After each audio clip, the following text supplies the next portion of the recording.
Mga kapatid, ilalaan po natin ang ating kapatid nating Maranita.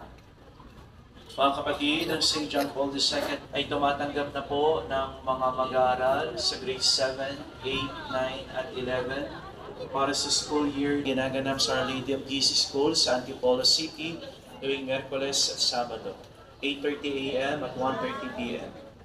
Awa at pagninilay kung para sa kanila ba ang po sa ating mga seminarista. Kasalukuyan mga kapatid na nire-renovate ang ating comfort room sa ating patio. Pansamantala, hindi po muna natin ito magagamit. Ngunit maaari niyo pong magamit ang CR na nasa Tanay Park. Maraming salamat po sa lahat ng mga mabubuting loob na nag-abot ng kanilang donasyon para yung panahon ng Kwaresma sa nalalapit na mahal.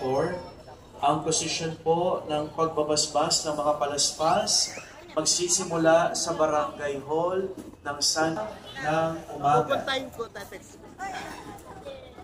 At kada misa po, sa mga susunod na oras ng misa, ay meron pa rin pong pagbabasbas sa sakyan sa patio. Alam po nisimba sa araw na iyon. Kaya bahan sa mga streets na kung saan pwede po kayong makapag-park. Miyerkules Santo, pagkatapos po noon ay magkakaroon tayo ng prosesyon. Huwebes Santo, March 20.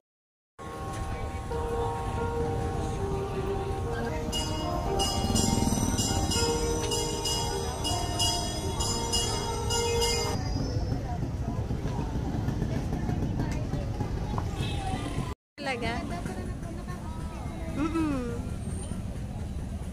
Nasaan na si Tita Lumeng? Nagsimba ba?